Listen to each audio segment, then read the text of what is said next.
जब किसी के ऊपर मुसीबत आती है तो वो चारों तरफ से आ जाती है, और जब वो चारों तरफ से मुसीबत आ जाती है तो उसे कवर करने के लिए इंसान इधर उधर की बातें करनी चालू कर देता। एल्विश यादव को संडे को पुलिस लेकर गई। एक्चुअली ये कहानी हमें मीडिया ने बताई है, लेकिन मैं आपको एक चीज बताता हूँ। हुआ ये कि एल्विश यादव का जो स्नेक वेनम केस था वो लास्ट ईयर अक्टूबर से ही चल रहा था, अक्टूबर सितंबर नवंबर, यही इसी दौरान ये मुद्दा छिड़ा था। एंड अगर हम बात करते हैं उस टाइम पे एल्विश यादव से पूछताछ करके उन्हें छोड़ दिया गया था, लेकिन केस चल रहा था। तो उसी की रूटीन इन्वेस्टिगेशन के लिए या रूटीन इंटेरोगेशन के लिए संडे के दिन एल्विश को बुलाया गया, और वो लोग बड़े आराम से चले गए कि हाँ चलो बात ही होनी है, संडे को कोई अरेस्ट वगैरह तो होगा नहीं। लेकिन एज पर एल्विश फादर अगर हम बात करते हैं तो उनके हिसाब से उनसे कोई क्वेश्चन नहीं पूछा गया, कुछ नहीं पूछा गया, सीधा मेडिकल करा के जेल में डाल दिया गया और उन्हें 14 दिन की न्यायिक हिरासत यानी कि जुडिशियल कस्टडी में भेज दिया गया है। एंड अगर हम बात करें यहाँ पे अटकलें आ रही हैं, बहुत सारी बातें उठ के आ रही हैं,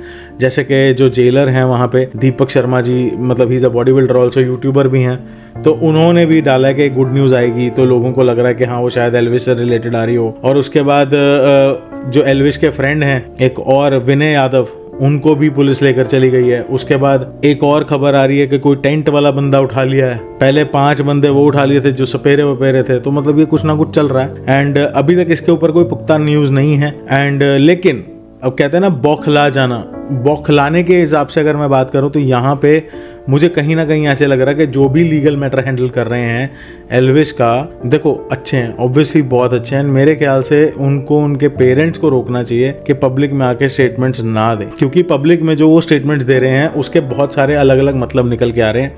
अभी अभी जैसे उन्होंने बोला कि जो एल्विश की गाड़ियां हैं, उन्होंने एक पब्लिक प्लेटफॉर्म पे आज तक के ऊपर बोला ये चीज कि एल्विश की जो गाड़ियां हैं वो लोन पर हैं, उसके बाद वो तो रेंट पर लेकर आते हैं दिखाने के लिए, दोस्तों की गाड़ियां हैं, इन बातों का मतलब नहीं रह जाएगा। स्पोर्ट्स कार है, स्पोर्ट्स कार नहीं है, लग्जरी गाड़ी नहीं है जी वो, यार ये चीजें फालतू में झुटलाना साबित हो जाएंगी। अगर वो एक मर्सिडीज AMG चला रहा है तो वो एक स्पोर्ट्स कार है भाई, ठीक है। अगर वो एक फॉर्च्यूनर चला रहा है, आज की डेट में 50 लाख की गाड़ी एक लग्जरी कार है, तो ये चीजें स्टेटमेंट्स बेशक मत दो, लेकिन ये अगेंस्ट जा सकती है। अब मुझे नहीं पता who is the legal advisor, and please उनको ये बोलना चाहिए कि पब्लिकली कोई स्टेटमेंट्स और मत दो, क्योंकि लोगों के मन में और गलत गलत विचार है। ऐसा ना हो कि एल्विश वहां से निकल जाए लेकिन पब्लिकली आके बाद में लोग उसके कोई और ही मतलब निकाल लें कि हाँ यार ये तो झूठी गाड़ियां ला रहा था, सब कर रहा था, वो सब हो जाए।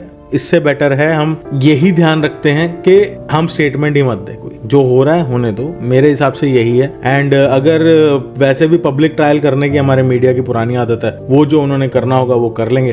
देखो संविधान पे भरोसा रखो, सरकार पे भरोसा रखो और अपने पुलिस प्रशासन पे पूरा भरोसा रखो, कुछ गलत होगा नहीं। एल्विश बेकसूर है तो वो बिल्कुल आराम से बाहर आ जाएगा, तो चिंता वाली कोई बात नहीं है, टेंशन मत लीजिए। एंड बट हाँ, एक माँ और एक बाप की, एक फैमिली की जो कठिनाइयां हैं वो इन बातों से ठीक नहीं हो सकती, तो प्लीज उनका सपोर्ट बनाए रखो।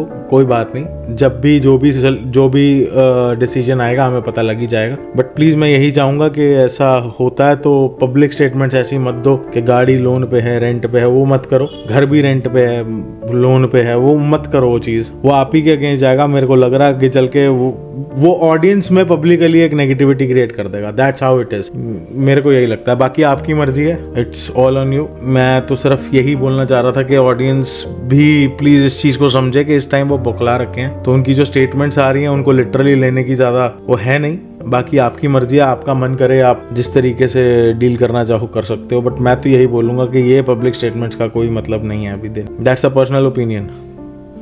एंड अगर एल्विश बेकसूर है तो उसको अंदर रखने की किसी की हिम्मत नहीं पड़ेगी, ये भी पक्की बात है। अगर उसने कुछ नहीं किया वो पक्का बाहर आएगा, 110% आएगा, और हमारी पूरी सपोर्ट रहेगी एल्विश को इस चीज़ में। जय हिंद, मिलता हूँ बहुत जल्दी।